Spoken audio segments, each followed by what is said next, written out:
Hola, hola, ¿qué tal? Muy buenas tardes para todos, para todas. Bienvenidos, aquí estamos con la edición domingo de MBD Noticias. 13 grados la temperatura a esta hora en Montevideo. Hay mucha información para compartir con ustedes este fin de semana.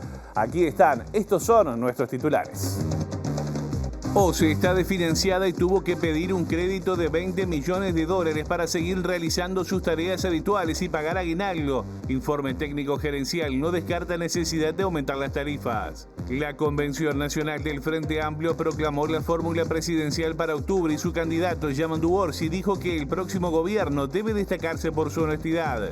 El candidato blanco Álvaro Delgado cerró el Congreso de la Juventud Partidaria y dijo estar convencido de que ganará la presidencia porque ya no somos un sueño como en 2019, somos gestión y resultados. Sector de Cabildo Abierto pide la renuncia del director partidario en la Institución Nacional de Derechos Humanos por oponerse al proyecto de ley que permite la prisión domiciliaria para represores. 50 familias resistirán el martes en un juzgado de paz el desalojo del asentamiento 3 de octubre luego de ser intimados por el nuevo propietario de las tierras. Más de 40 países ya reconocieron la reelección de Nicolás Maduro como presidente de Venezuela y 6 proclamaron vencedora a Edmundo González, entre ellos Uruguay y Estados Unidos.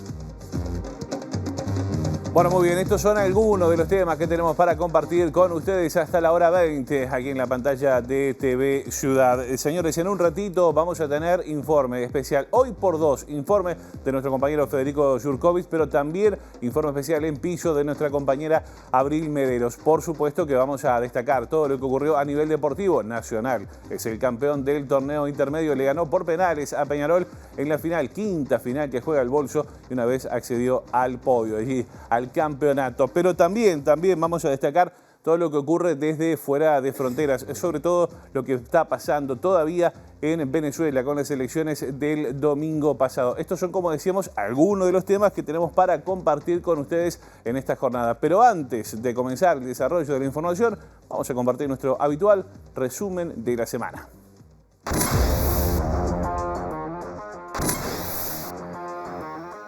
El vecino no puede más.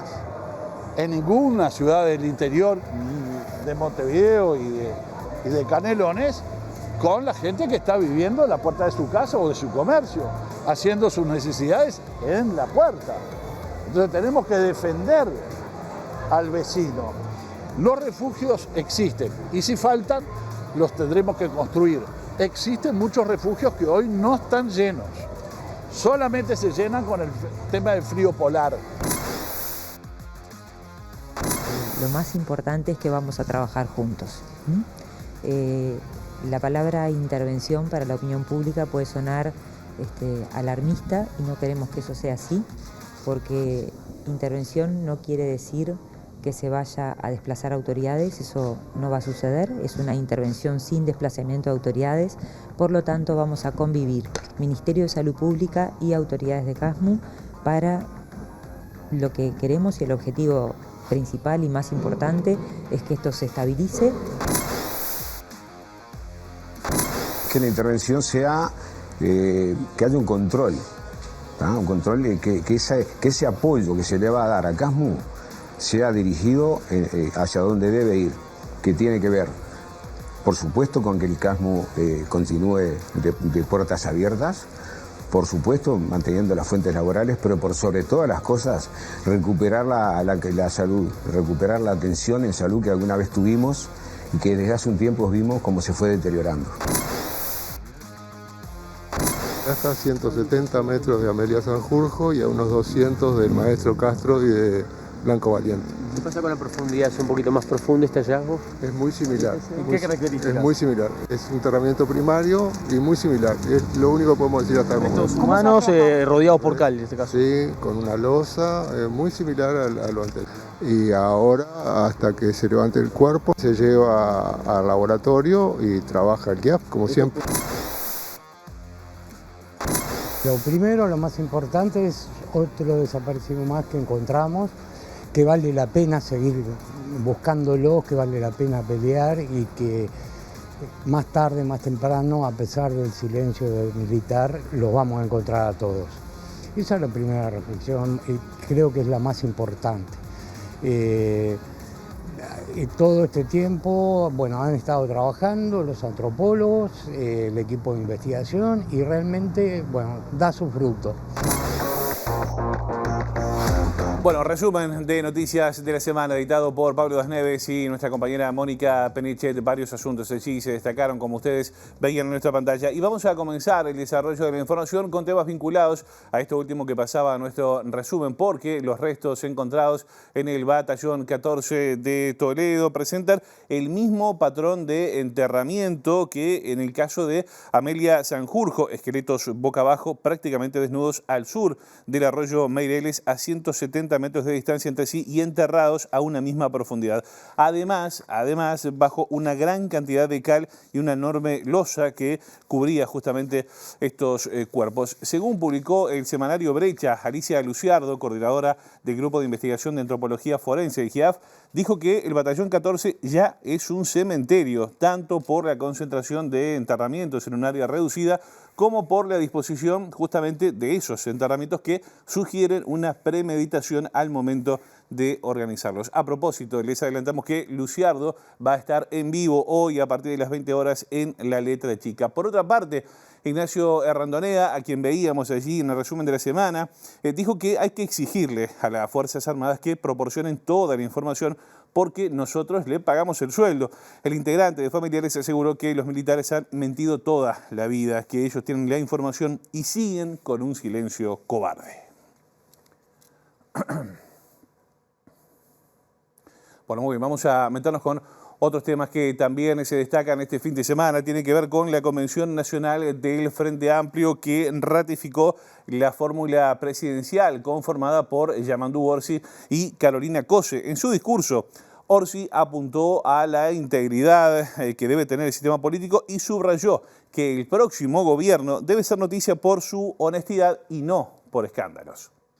Porque los partidos políticos uruguayos, que con tanto orgullo esgrimimos nuestro sistema en el mundo y que tanta tranquilidad nos brinda, tienen su historia, tienen su vida y tienen proyección, no tienen proyectos, pero hay que cuidarlos, no hay que manosearlos y hay que sentir con nuestra gente qué es lo que nos pide.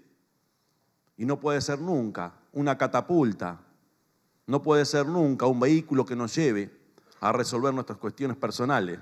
Admitir que se pueden cometer errores es también un acto de honestidad, porque además es la mejor forma de subsanar. La integridad como esencia, la ética como contraste ante lo turbio, lo opaco. Esa coherencia es parte esencial del concepto y de la idea o del valor de la honestidad. El próximo gobierno tendrá que ser noticia a nivel mundial por su honestidad y no por los escándalos.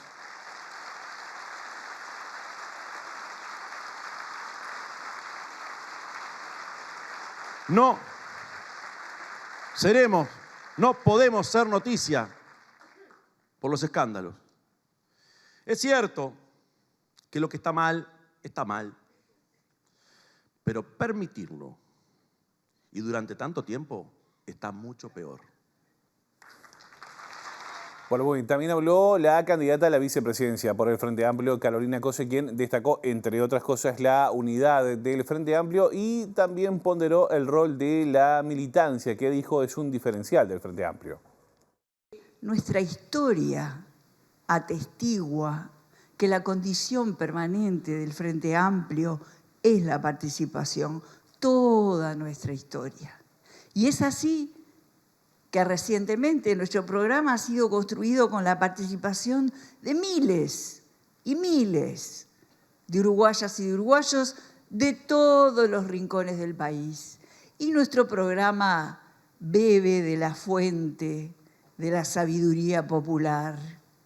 Nuestro programa recoge las necesidades, las inquietudes, los sueños, las aspiraciones de quienes trabajaron toda la vida, de quienes quieren construirla, de quienes estudian, de quienes necesitan. Nuestro programa se nutre se nutre de los sueños de nuestro pueblo.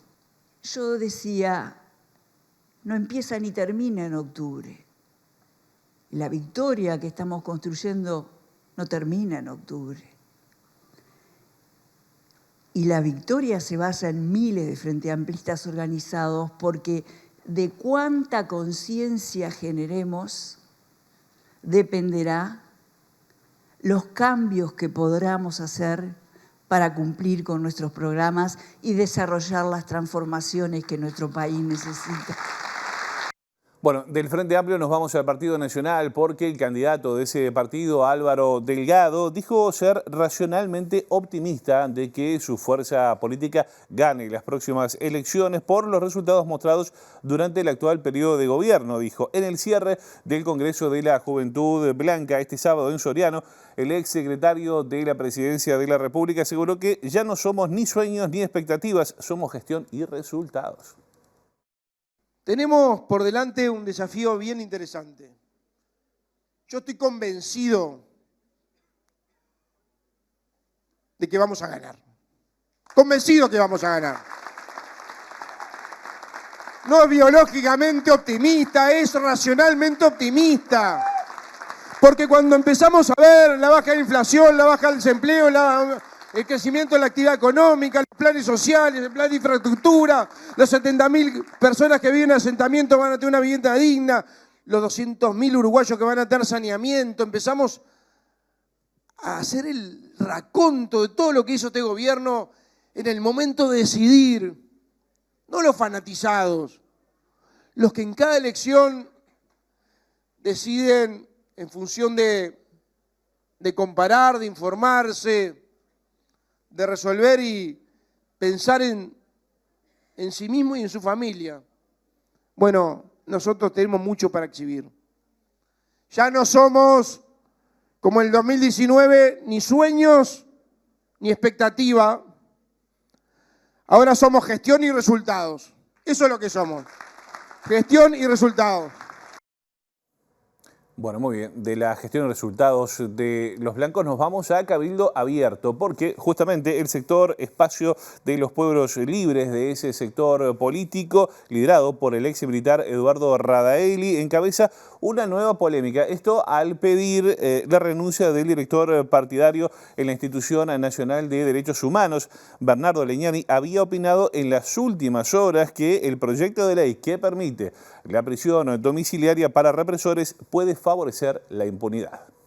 El Espacio de los Pueblos Libres no está de acuerdo y rechaza las recientes manifestaciones del doctor Bernardo Legnani sobre la prisión domiciliaria y solicita la renuncia inmediata de dicho director de la Institución Nacional de Derechos Humanos, dice el texto firmado por Radaelli, en nombre de un sector que en las últimas semanas sufrió varios reveses internos. El primero fue una votación por debajo de lo esperado en las internas y, posteriormente, no lograr imponer durante el Congreso Cabildante de hace una semana a su candidata a la vicepresidencia, siendo elegida Lorena Quintana, propuesta por el líder partidario Guido Manini Ríos. Esta nueva polémica surgió en torno al proyecto de ley presentado por Cabildo Abierto sobre prisión domiciliaria para mayores de edad y que en los hechos beneficiaría a los condenados por crímenes de lesa humanidad.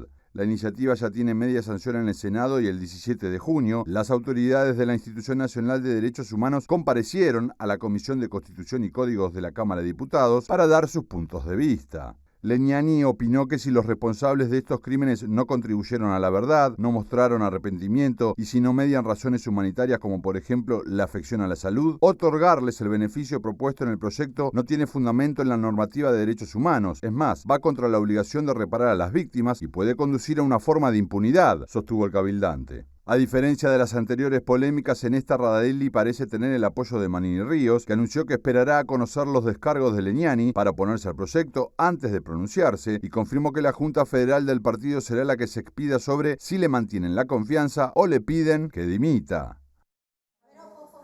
Bueno, muy bien, señoras y señores. Hoy lo dije en el arranque de esta edición de MBD Noticias Domingo. Vamos a tener dos informes en piso. En un rato viene Federico Jurkovic. Pero antes está Abril Mederos con nosotros. ¿Cómo le va? Buenas tardes, bienvenida. Muchas gracias, Josema. Buenas tardes para todos.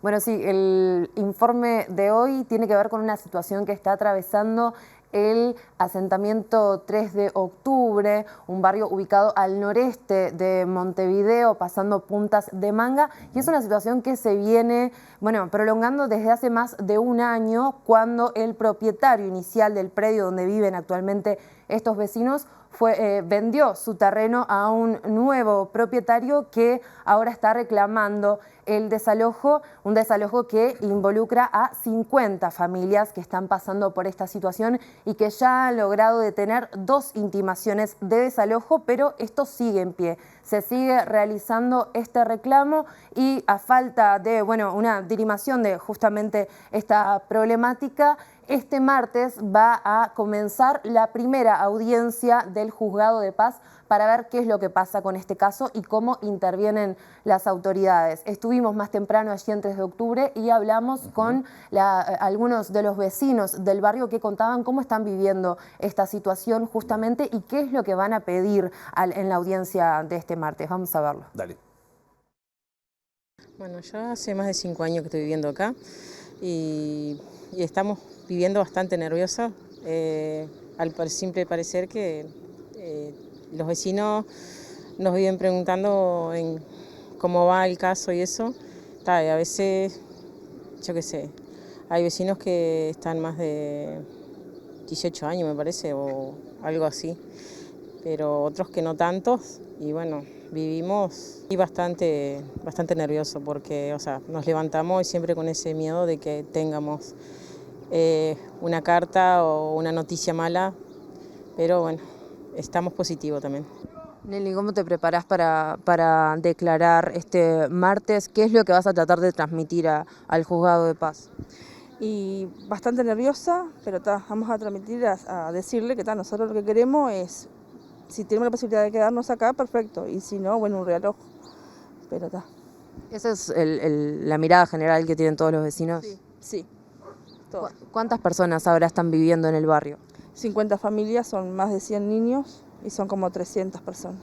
Si pudieran decirle algo al dueño que adquirió este predio y que no está queriendo comunicarse con ustedes hasta ahora, ¿qué le dirían para que entienda lo que es que sus viviendas están quedando en juego y su vida? Que se ponga la mano en el corazón y que mire para los costados, que está lleno de niños esto. Claro, son 50 familias y más de 100 niños, como decía allí el testimonio que estuviste recogiendo, Abril. Bueno, la audiencia va a ser el próximo martes, pero hay más. Exactamente. Sí, porque, bueno, acá lo que entra en juego es cómo se involucran las distintas autoridades y los distintos niveles del gobierno. Los vecinos tienen una comisión barrial a través de la cual, bueno, se han movilizado, han hablado con la Intendencia de Montevideo y por eso es que se han logrado detener estas 2 intimaciones iniciales a desalojo, pero no han obtenido respuesta del Ministerio de Vivienda. Esto ya lo habíamos adelantado en junio, después de esta última intimación. Ellos elevaron una carta presencialmente en el Ministerio de Vivienda, pero hasta ahora no han tenido respuesta. Y bueno, y están siendo muy acompañados de lo que es el municipio F y las autoridades. Hablamos con los concejales del municipio F que justamente hacían hincapié en que es el Ministerio de Vivienda quien tiene que dar respuesta, justamente también previendo lo que se había prometido en esta administración sobre, bueno, terminar con los asentamientos y en este caso dar respuesta y eventualmente lograr una reubicación de estas familias si así fuera necesario. Vamos a ver qué decían los concejales. Les vino en junio, pero le vino con 17 días de desalojo. Ahí fue cuando que nos empezamos a movilizar con la Intendencia, en donde ellos tienen el convenio con la Facultad de Abogacía, donde le pusieron el abogado, y ahí se pudo detener el desalojo en una semana. También entregamos una carta al Ministerio de Vivienda, los vecinos, pero bueno, resultó ser que esa carta nunca llegó al ministro y resulta ser que no inician expediente. Si se le llega la jueza llega a decidir que hay un desalojo, bueno, podemos nuevamente presentar otra carta y bueno, y retener el desalojo hasta poder conseguir algo para que los vecinos puedan tener un lugar donde vivir. Estamos ante una situación compleja, complejísima. Tenemos 50 familias totalmente vulneradas, niños a cargo, personas adultas. Nos conta, porque lo hemos conversado, que la Intendencia ya ha tomado contacto con los vecinos y viene trabajando con los vecinos. Lo siguiente, creo entender yo y que me gustaría que se diera de esa manera, es que el Ministerio de Vivienda se comprometa un poco más con esta causa. Lo que tiene que hacer ahora es finalmente ponerse de acuerdo, acordarse de aquella frase de que nuestro presidente nos dijo en campaña sobre el asentamiento cero y que conmigo duerman sin frazadas. Y bueno, si la realidad es que esto iba a ser asentamiento cero, hoy en el 3 de octubre tiene la oportunidad de empezar con estas 50 familias que están totalmente vulneradas. Es el Estado en los 3 niveles de gobierno quien hoy tiene que tomar cartas en el asunto, así que lo que nosotros pedimos, como un humilde concejal y como un humilde vecino, es que las 3 partes nos pongamos de acuerdo, los 3 niveles se pongan de acuerdo y podamos resolver la situación de estas 50 familias.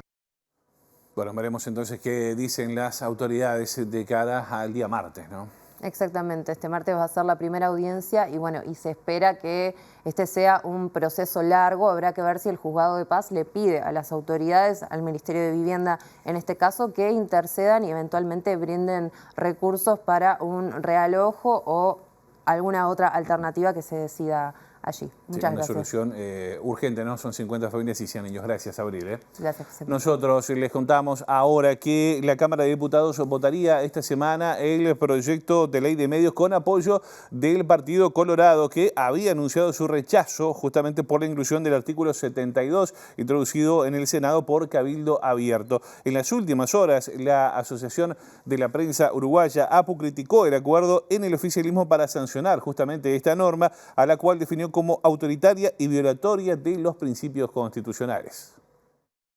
Si bien el tema no está en el orden del día del plenario ordinario de diputados del martes 6 de agosto, podría incluirse con acuerdo en el oficialismo o eventualmente se maneja la posibilidad de convocar una sesión extraordinaria para el jueves 8 de agosto. Lo concreto es que el Partido Colorado, especialmente el sector Ciudadanos que estaba en duda, anunció finalmente que sus votos estarán para aprobar la nueva ley de medios y completar el trámite parlamentario como tercera cámara, luego de que el Senado incluyera el polémico artículo 72 para lograr los votos de Cabildo Abierto. Dicho artículo propone que exista un control sobre el material que difunden los medios al establecer el derecho de los ciudadanos a una comunicación política que sea imparcial, seria, plural y equilibrada, obligando a todos los programas y espacios a cumplir con este punto.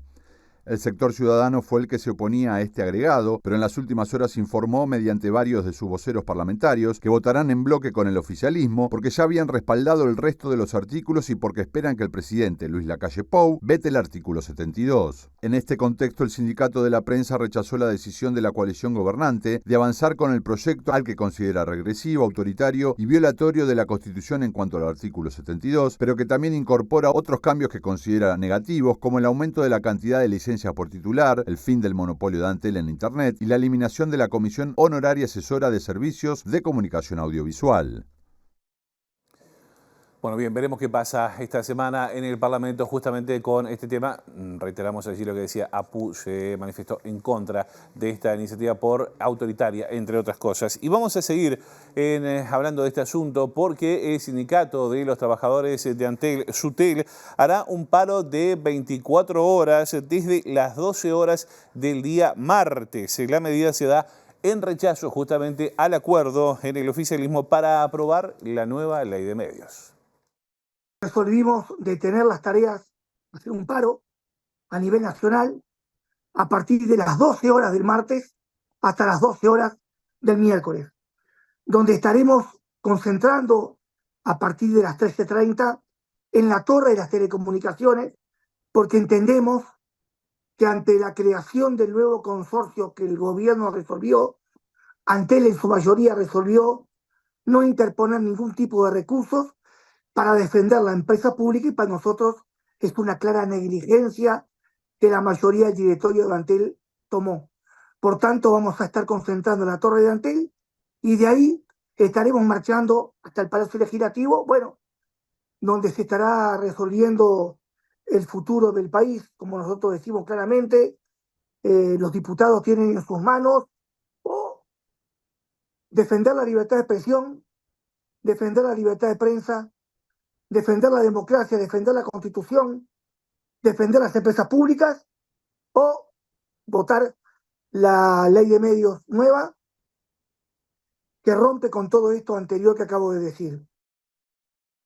Bueno, esto será el martes a las 12 horas, según decía Gabriel Molina. Vamos con otros asuntos ahora, porque el Frente Amplio se prepara para interpelar el próximo 15 de agosto a las autoridades del Ministerio de Desarrollo Social y también a las autoridades del INAU. La iniciativa, motivada por la muerte de un adolescente que era víctima de explotación sexual y estaba justamente bajo el amparo del INAU, buscará profundizar en la situación general del sistema de protección a la infancia y la adolescencia. La verdad es que estamos trabajando muchísimo. El otro día fuimos a visitar el hogar femenino de Rivera. La interpelación viene bien en su preparación.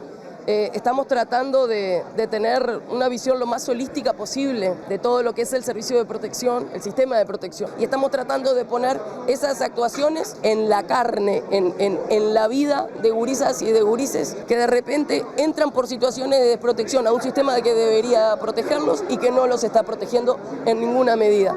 Y estamos analizando muchos aspectos de esta gestión particularmente, que realmente tiene una característica particular que te diría que es la falta total de transparencia en muchísimas de sus decisiones. Hay un problema serio de un sistema que está explotado. Acá me parece que hay que poder articular entre todos. Los niños, niñas y adolescentes que están en el sistema de protección de INAU son de todas y de todos. No son una cuestión que queda ahí para ver cómo cada administración decide gestionar. Lo que no se puede ocultar se intenta ocultar. Hay ejemplos clarísimos. Quisieron declarar reservada toda la información de INAU. Nosotros solicitamos a la Unidad de Acceso a la Información Pública que se expediera sobre esa resolución del directorio y esa resolución la tuvieron que revocar. O sea, hay sí una actitud consuetudinaria de tratar de ocultar la información en vez de tratar de entender dónde están los problemas. Esto no es una casa de brujas, esto es tratar de entender dónde están los problemas de una parte muy importante de nuestros niños, niñas y adolescentes. 15 de agosto será esa interpelación. Vamos a cambiar de tema ahora. Les contamos que el presidente del sindicato de COPSA denunció que continúan las dificultades para el cobro de salarios porque la empresa alegó no tener liquidez. Desde la Asociación de Trabajadores solicitan al Poder Ejecutivo que salvaguarde los puestos de trabajo que rondan los 900 de manera directa y los 1.500 de forma indirecta. Nosotros ya tuvimos una reunión acá en la Comisión de Diputados laboral. Ahora la semana próxima tenemos una reunión en la Comisión del Senado, para exponer nuestra situación, dado que la empresa sigue en una crisis aparentemente y no estarían dando los rubros necesarios para solventar los pagos de los trabajadores. ¿Se han venido pagando los salarios en tiempo y forma después de las medidas que se tomaron y el conflicto que hubo con la empresa? La empresa, si bien ha pagado, no lo ha hecho en tiempo y forma, se ha pagado cuotificado, se ha vuelto al sistema cuotificado del pago del salario. Lo otro que hemos tenido, que fue por lo que se citó a la empresa ministerio, fue el incumplimiento del salario vacacional. El trabajador cuando sale nuevamente se ve afectado en su salario vacacional con un 75%, no teniendo fecha de cuándo se va a pagar el restante de 25%, y a razón de eso fue que se citó al Ministerio de Trabajo a la empresa para tener por lo menos una fecha estimada de pago de ese 25% restante.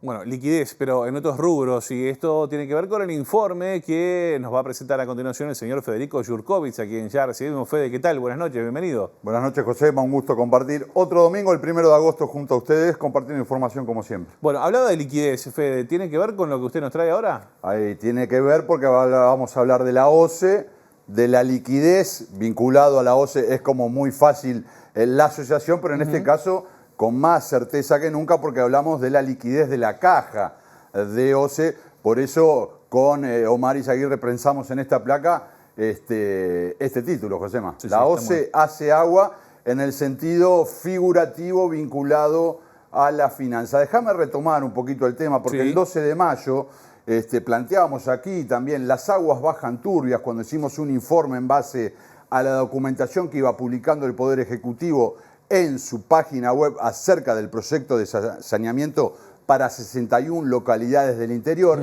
Hicimos una cuenta de la primera información que había dado el gobierno hasta la última y concluíamos, Josema, sin consultar fuentes oficiales, que había un sobrecosto de 100 millones de dólares.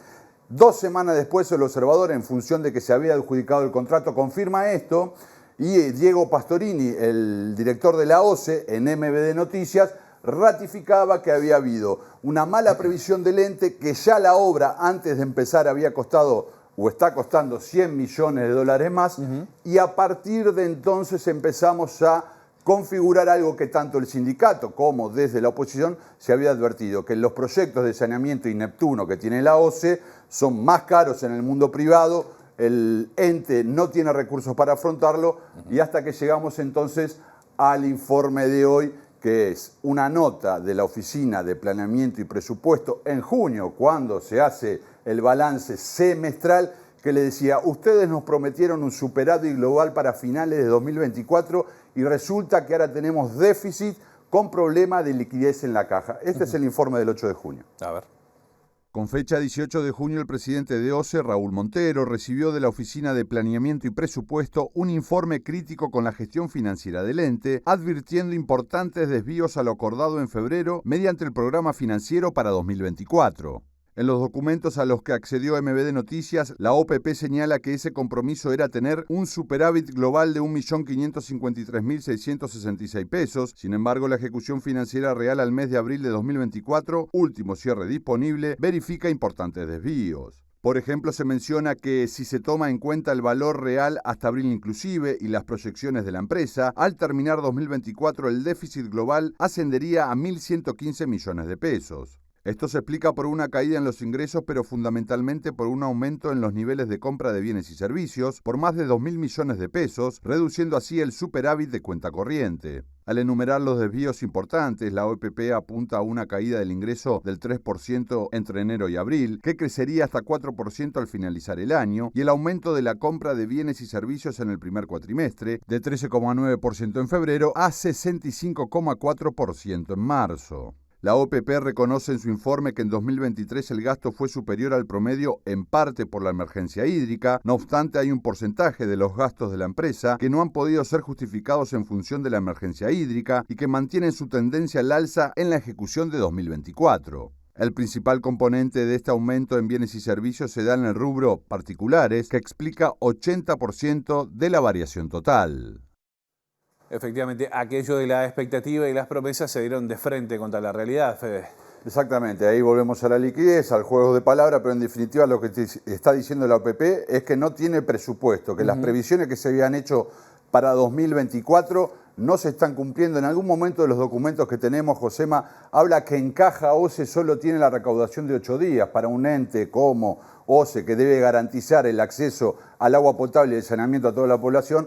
Parece un problema grave y así se lo hizo notar la OPP. Inmediatamente las gerencias de OCE bajaron una serie de circulares al funcionariado, a los distintos departamentos, pidiendo recortes de todo tipo que afectaron hasta la compra de jabón y de papel higiénico. Lo podemos tomar como una chanza, pero tiene que ver. Nosotros somos trabajadores, sabemos lo importante que es tener jabón y papel higiénico en el baño, pero también, por ejemplo, la compra de arena y otros insumos que son clave para la potabilización del agua. A raíz del tirón de oreja de la OPP, 2 gerencias de la OCE armaron un informe y le dijeron, así es como vamos a llegar a 2024, al final. Con fecha 8 de julio, la gerente financiero contable y el gerente de planeamiento y mejora de gestión de OCE entregaron un informe recogiendo las observaciones de la Oficina de Planeamiento y Presupuesto sobre el déficit y los desvíos financieros del organismo. Mencionan que decisiones tomadas luego de armar el presupuesto 2024, como la adjudicación del proyecto Arasatí, el saneamiento para 61 ciudades y la crisis hídrica, fueron el motivo del desfinanciamiento al introducir inevitables modificaciones a la planificación y proyección para el quinquenio 2024-2028. Sostienen a renglón seguido que con el apoyo de la Corporación Nacional para el Desarrollo se realizaron las correcciones para atender los flujos de caja para el horizonte 2024-2043 y que el informe busca brindar satisfacción a los requerimientos del Poder Ejecutivo para la autorización de la línea de crédito contingente por 20 millones de dólares. Este préstamo, se remarca, es para poder desarrollar las actividades habituales de la Administración, reduciendo así el estrés de la caja proyectada. pero además solicitan un préstamo adicional de Fomplata por 90 millones de dólares, en las mismas condiciones que el ya contraído para atender en forma parcial los desembolsos del proyecto de universalización del saneamiento, y un tercer préstamo, en este caso a la banca local, por 12 millones de dólares, con el objeto de solventar las obras de conexiones intradomiciliarias previstas en la misma licitación. Pese a estas herramientas y la optimización prometida en el nivel de ejecución de inversiones y de gastos, los gerentes de OCE prevén para 2027 el nivel de deuda sobre el ingreso más alto en la historia del ente, llegando al 147%. A partir de ese momento, el stock de deuda sobre ingresos comienza a reducirse hasta volver a los valores de 2024 entre 2032 y 2033. Bueno, así las cosas, ¿eh? Este es el escenario óptimo que plantea OCE. Obviamente el documento es mucho más grande, se compromete a una serie de medidas para ir generando liquidez en las cajas de OCE. Repaso, Josema, porque es un dato importante. 20 millones de dólares de crédito para seguir funcionando, únicamente. De ahí sale el pago de aguinaldo. 90 millones por un lado y 12 millones de otro de préstamos para poder hacer el proyecto de saneamiento, aquel que había anunciado el presidente Lacalle Pou hace ya varios años. A raíz de todo esto y otras medidas que no nos da el tiempo para especificar, las gerencias de OCE le dicen, bueno, con este plan vamos a poder recuperar los niveles que hoy teníamos en 2024 antes del desbarajuste. Pero si me permitís, te hago la pregunta. Sí, yo le iba a decir allí, al final. ¿Quién paga eso? Bueno, se lo voy a decir, Josema, paga usted. ¿Yo pago? En el último párrafo de este documento de la Gerencia Financiero-Contable y de Planeamiento y de Mejora Gestión de OCE, se dice lo siguiente. En esta proyección de flujo de caja, presentar, en el caso de que esta proyección presentara alguna variación o desvío significativo que ponga en riesgo los saldos de caja estimados para cada ejercicio, como ya pasó, ¿no? Acabamos de ver. Efectivamente. Se deberá estar atento para instrumentar medidas correctivas, ya se trate de incremento real de ingresos vía aportes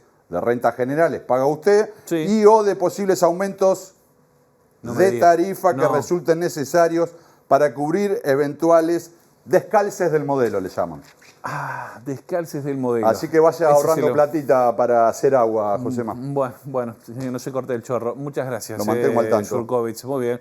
Bueno, nosotros seguimos con otras informaciones. Ahora les contamos que Montevideo y Buenos Aires van a firmar a fines de agosto un convenio de hermanamiento para crear un ámbito formal de cooperación en distintas áreas.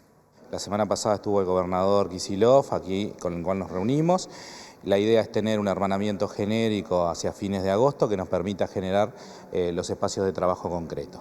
En particular sobre el área productiva y sobre el área hortifrutícola, tenemos algunas líneas que quisiéramos después ir anunciando, pero la idea es poder trabajar en un marco de cooperación que permita a la producción bonaerense también traerla a Uruguay, en particular a Montevideo, la producción de Montevideo llevarla también hacia Buenos Aires, intercambiar espacios de negocios para pequeños productores, que muchas veces son los que tienen dificultades a la hora de insertarse internacionalmente, seguir generando espacios para cooperar en términos de alimentación y alimentación saludable. Precisamente en la reunión estuvimos conversando sobre eso, sobre distintas ideas y programas que nos posibiliten articular, que nos posibiliten trabajar de manera conjunta con un tema que, como son los alimentos, que sin ninguna duda es un tema fundamental para absolutamente todos, ¿no es cierto? Y la verdad que permanentemente tenemos el desafío de garantizar y de mejorar las condiciones de acceso a la alimentación por parte de la población. Y bueno, en ese sentido nos parece muy importante que dos gobiernos como el de Montevideo y el de la provincia de Buenos Aires estemos trabajando de manera articulada en eso. Antes de ir a la pausa les contábamos también que el intendente de Montevideo, Mauricio Zunino, aseguró que los partidos políticos están cumpliendo con los plazos previstos para retirar toda la cartelería de materia de propaganda electoral de las elecciones internas. Si hay sanciones, serán mínimas, dijo Zunino. Una vez transcurrido las elecciones internas, tienen 30 días los sectores políticos para retirar la cartelería y si no, en caso contrario, la Intendencia los retira y se procede, digamos, a multar a los sectores políticos. Lo que sí ya está abierto también, y por eso también la dificultad de fiscalización, es que ya está abierto y están habilitados los plazos para la colocación de cartelería en vía pública para las elecciones nacionales de octubre. Entonces la fiscalización tiene que corresponder a si está o no en infracción, depende de con qué elección efectivamente se tenga. Hasta ahora lo que hemos hecho en todos los casos ha sido avisarles a los sectores políticos y hacer las intimaciones. Por ahora todavía no hemos generado eso, y lo que buscamos en buena medida es que estas intimaciones nos ayuden a que los partidos efectivamente retiren la cartelería, y han tenido buenos resultados y buena receptividad de todos. Eso tiene esos plazos correspondientes, y si no se cumplen se procederá a llevar adelante las sanciones. Estimamos que las sanciones, por la buena voluntad que hemos encontrado, deberían ser mínimas en el caso que las haya. Bueno, muy bien, vamos a hacer una pausa muy breve. A la vuelta abrimos el capítulo deportivo, Nacional campeón, y también el capítulo internacional. Ya venimos.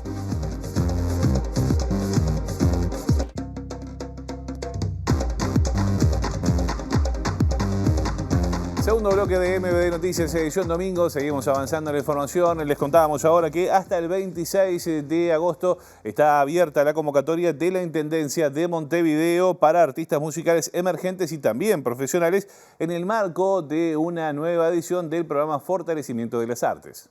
El programa Fortalecimiento de las Artes es desarrollado por el Departamento de Cultura de la Intendencia en conjunto con las asociaciones que nuclean a músicos y músicas de Montevideo, AUDEM y Agremiarte. Hasta el 26 de agosto está abierto el llamado en las dos categorías habilitadas: emergentes, con ninguna o solo una obra editada, y profesionales, destinada a quienes hayan exhibido 2 o más obras. Las y los emergentes que hayan sido seleccionados para esa categoría en años anteriores, en esta oportunidad deberán hacerlo en profesionales, o de lo contrario serán excluidos. Un jurado integrado por 5 personas, 3 representantes de la Intendencia, uno de AUDEM y otro de Agremiarte, elegirán a 66 artistas para cada categoría. Cada propuesta profesional elegida recibirá un cachet de 74.277 pesos, mientras que las emergentes obtendrán 46.013 pesos, con el propósito de organizar conciertos con entradas gratuitas y a precios accesibles. Otros detalles del llamado y las bases respectivas están disponibles en el portal de la Intendencia, montevideo.gov.uy. Bueno, muy bien, vamos a hablar de fútbol ahora, porque por el torneo intermedio Nacional se consagró campeón tras ganarle a Peñarol en la tanda de tiros penales, luego de empatar 1-1 en los 90, 2 golazos en los 90 minutos de juego. Esta es la quinta final que disputa el Bolso y bueno, la ha ganado ya en varias oportunidades. Vamos a ver ahora los goles de la final.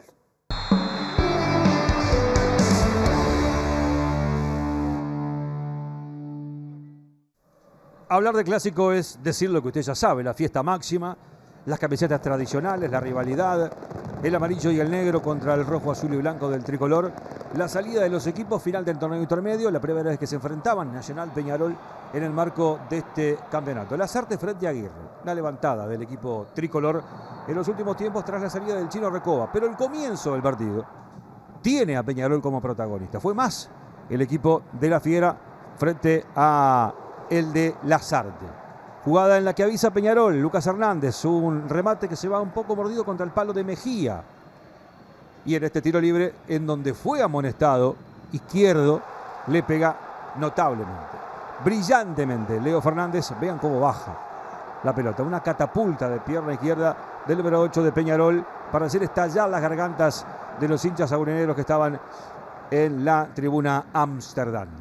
Y atención, porque ni bien se da el gol de Peñarol, llega esta de Castro, casi lo empata Nacional. Tiro que se va bien contra un palo que defendía Aguirre. Lo puede Guzmán Rodríguez, tira el manotazo al arquero de Peñarol y se salva el equipo aurinegro. Y en el minuto 36, el fatal para el paraguayo, pero el de la bendición para Petit. Acá, falta de Izquierdo, perfectamente se le pudo haber terminado el partido. Tenía amarilla en el gol de Leo Fernández. Esto obliga a Lasarte a quitarlo, ingresa Coates, sale claramente Izquierdo. Y Nacional, que fue mucho más en el segundo tiempo, va a encontrar no solo el empate por parte de un juvenil que pide ya prácticamente a gritos titularidad, y mucho más teniendo en cuenta el pasar en la delantera y la falta de 9 que tiene el equipo tricolor. Castro, pegándole desde afuera, vuelve a tapar Washington Aguerre. Ya era notorio el dominio de Nacional. Peñarol, con un bloque bastante bajo, no podía sacar la contra. Sin embargo, en esta jugada en la cual hay una muy buena pisada de Maxi Silvera, hace pasar de largo a Báez, el toque es de Cabrera. Bien, qué bien que la pisa el 11 contra el 11. Rebote, córner para Peñarol, de lo poco que creó el equipo aurinegro. Y cuando Nacional dominaba, cuando Nacional llegaba, cuando los cambios comenzaban a sentir ya que estaba cerca el gol de Nacional, llega esta brillante definición de Petit. Vean dónde la coloca. Una tarde clásica de golazos. No solo por el de Leo Fernández, sino por de este número 24. Tardes soñadas, si las hay, para este joven delantero que así lo festeja con Jeremía Recoba. 1-1 el partido. Y si un clásico no tiene expulsiones, y si un clásico no tiene pierna fuerte, y si un clásico no tiene pelotas divididas y expulsiones, no es clásico. La jugada en la cual Ostojic expulsa a Batista y a Oliva. Cabezazos. El gesto del juez es claro. Y además expulsados Cristóforo y Anthony en el banco de suplentes. Con el partido 1-1, Nacional lo pudo ganar en el final del partido con este cabezazo de Guillermo López. Y para que esto no fuese poco, penales. Y una larguísima definición desde el punto del penal. Patearon 11 penales cada uno. Peñarol erró 4, Leo Fernández 2, Nacional erró 3 y Polenta le da el título al conjunto tricolor. Este ya es el segundo penal de Leo Fernández y va a llegar la ejecución de Polenta. En el arco de la tribuna Amsterdam, el número 23 de Nacional, el gol para el equipo albo y el festejo de Nacional como campeón del torneo intermedio. De las 7 ediciones, Nacional se queda con 5. Y así festeja el capitán de Nacional y todo el pueblo tricolor en el Estadio Centenario. La Copa arriba, Nacional, campeón del torneo intermedio 2024 por penales frente a Peñarol, frente a su tradicional rival en el corazón del Parque Valle.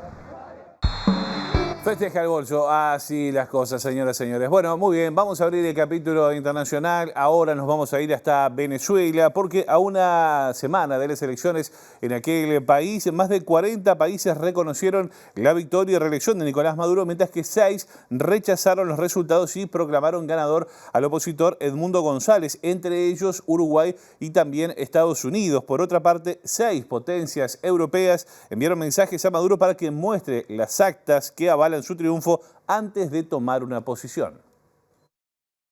Nicolás Maduro Moro. El Consejo Nacional Electoral de Venezuela dio el segundo reporte de los resultados de las elecciones del 28 de julio, con 97% de las mesas escrutadas, 51,9% para el presidente Nicolás Maduro y 43,1% para el candidato de la Plataforma de la Unidad Democrática, Edmundo González. Este viernes, tras la firma de reconocimientos de estos números por parte de 8 de los 10 competidores en los comicios, el oficialismo se consolidó en su posición a medida que la comunidad internacional se diluye en el reclamo, con 6 países desconociendo oficialmente los resultados: Argentina, Costa Rica, Perú, Ecuador, Uruguay y Estados Unidos. Por el contrario, más de 40 países saludaron la reelección de Maduro, desde Arabia Saudí, Vietnam, Irán y Turquía en Asia, pasando por Argelia, Angola, Nigeria, República del Congo en África, además de Bolivia, Cuba, Dominica, Granada, Honduras y Nicaragua en Latinoamérica, junto con las potencias China y Rusia.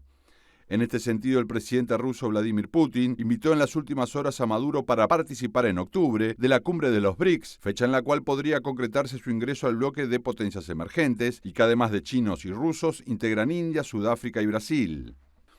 En este marco, el presidente del gigante sudamericano, Lula da Silva, publicó junto con sus pares de México, Andrés Manuel López Obrador, y de Colombia, Gustavo Petro, una declaración en la que felicitan al pueblo venezolano por acudir masivamente a las urnas. También advierten que siguen con mucha atención el proceso de escrutinio y reclaman que se den a conocer públicamente los datos por mesa de votación. En un tono similar se pronunciaron este sábado España, Italia, Portugal, Francia y Alemania, pidiendo que Maduro muestre las actas para poder reconocer o rechazar su reelección. Estamos prácticamente en el final. Vamos a repasar el pronóstico del tiempo que dice el Instituto Uruguayo de Meteorología para los próximos días. Cómo arranca la semana, ya lo vemos en pantalla, porque mañana, lunes 5 de agosto, vamos a tener cielo nuboso y nuboso con periodos de cubierto. La mínima será de 6 grados, la máxima será de 19. Para el martes 6 de agosto, nuboso y cubierto, precipitaciones y tormentas aisladas. La mínima será de 11 grados y la máxima también de 19, dice el Instituto Uruguayo de Meteorología. Señoras y señores, nosotros hasta acá llegamos con la edición domingo de MBD Noticias. Lo decíamos recién, la información vuelve a nuestra pantalla mañana tempranito a las 8 con Pilar Teijeiro y la primera edición. Nosotros nos vamos, lo dejamos con los principales titulares de la jornada y lo que se viene en la pantalla de TV Ciudad.